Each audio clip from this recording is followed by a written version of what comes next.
Go. Is it wrong? Yeah, it's wrong. What did you do with your mic? Okay, it's went over.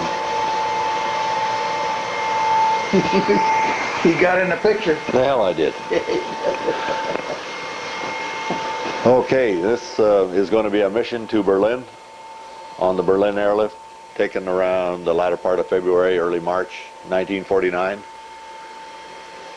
A couple of buddies that came across from Great Falls, Montana, and the Little Vittles program there, walking around here shooting pictures. We're in front of BOQ-9 at Wiesbaden, Y80. We're now up in the ready room, standing by for a mission assignment. We normally were on duty 18 hours, then off for 24. Sometimes we could get a couple of missions a day in if everything worked out all right. But unusual to fly one mission and get a day off and then come back and do it again.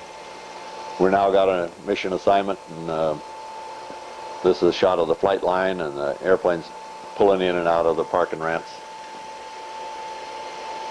I don't know whether you noticed, but while we were up in the ready room there, our commander, old Joe Cannon, was standing there talking to our ops officer.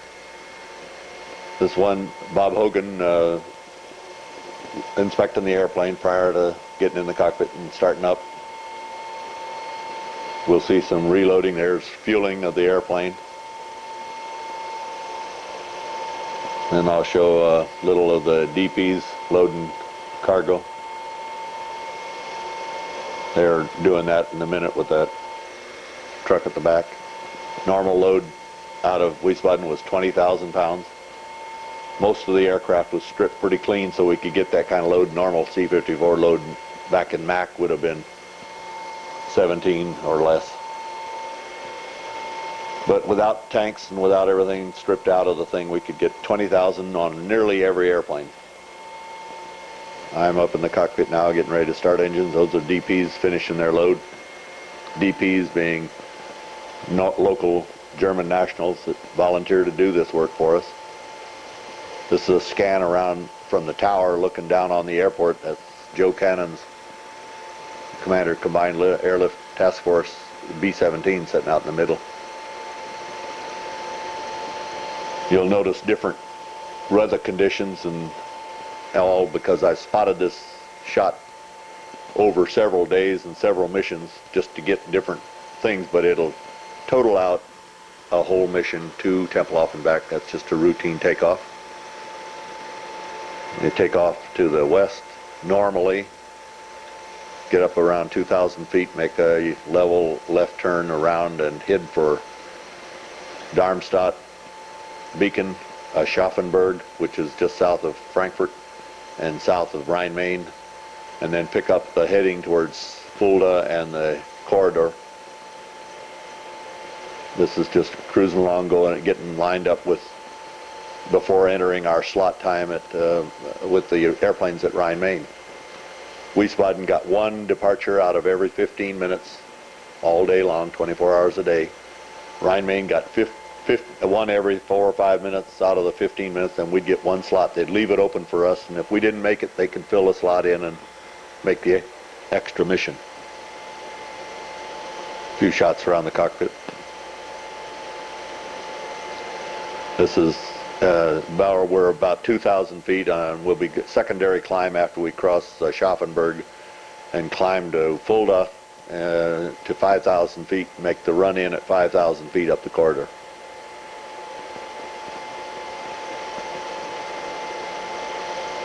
This is a pretty nice day today compared to some I made that I never saw the land or anything else from the time we pulled up about 2,000 feet. From there on until we let down, we never saw a thing.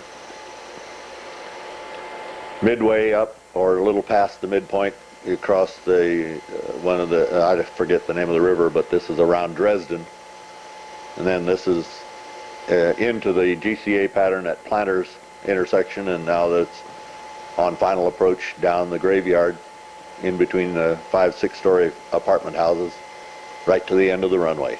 The runway is only a couple hundred feet after you pass over that apartment. We're down, I'm looking out towards the tail of the airplane. Now I'm forward and a little bit to the right. We're taxiing up to the Tempelhof terminal airdrome area. We parked the airplanes in line, nose to tail. Then you work from front to rear, and the DPs met and unloaded up there just like they loaded down at Wiesbaden. This is a shot in low visibility, light snow. It was actually very good for approaches. Snow is stable and steady air. It's easy to hit minimums.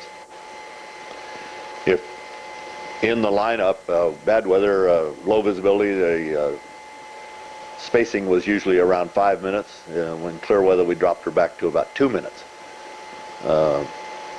If everybody made the line, you flew every day, every mission, no matter what it was, and if you couldn't make the approach and landing, why, you pulled the load back up at minimums and took it home and got in the lineup again. You just kept on making approaches until you got in. This is, like I say, a pretty cold wintry day, and you see the snowflakes and the low visibility. That's the terminal off in behind the Jeep. That's the center part of the terminal and the GCA and control tower of the Tempelhof Airdrome. On a clearer day, this is what the airdrome looks like. On the inside, it's one big terminal, about 2/3 of a circle, all under one roof. And I mean, look at the size. The 54 now is under the terminal. We parked out on the tarmac.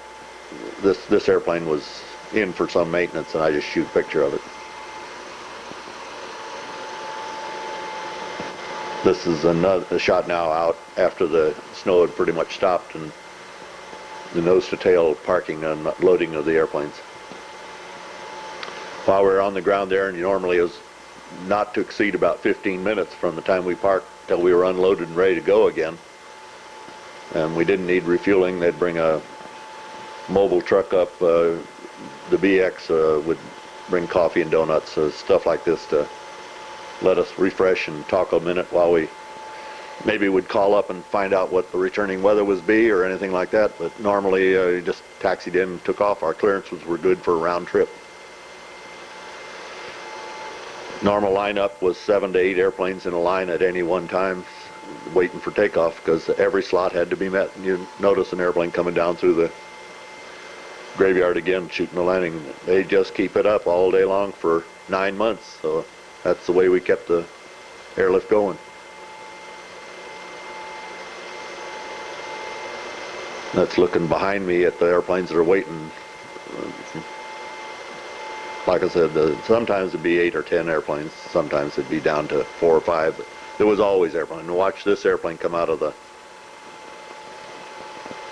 slot onto the end of the runway. Not much to shoot for. 6,200 feet of runway after you got into the airdrome.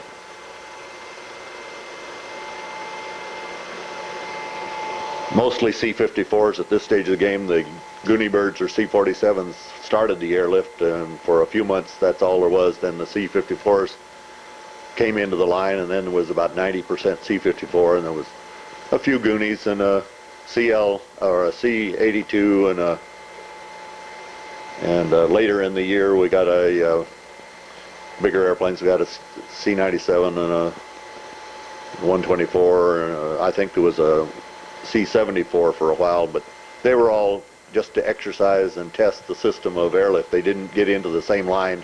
They flew at odd altitudes and different airspeeds, and needed to be played with on the slot times.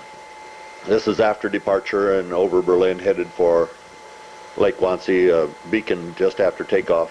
Then you lined up to go out the outer corridor to Braunschweig, back in West Germany. Return load was empty, so therefore we could go to 6,000 feet and cruise back. We're now back over Wiesbaden, looking down over the airport at Wiesbaden, ready for approach and landing. Over the Mainz River, little town of Mainz, just across the river from Wiesbaden. Pretty well blown up. It was a target of opportunity for the 8th Air Force a couple times, and it didn't make us too popular while we were there.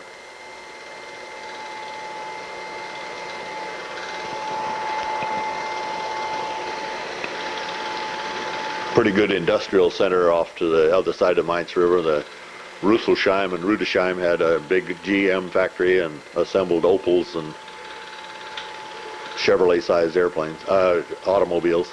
That's a whole shot of Y80 or Wiesbaden. That's the housing area off to the right.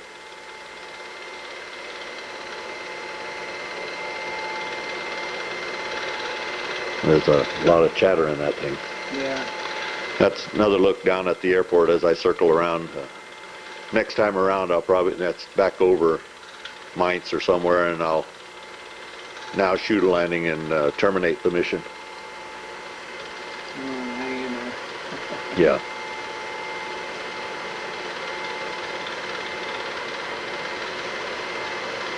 This is the final approach, and now the end of this picture and the mission to Berlin.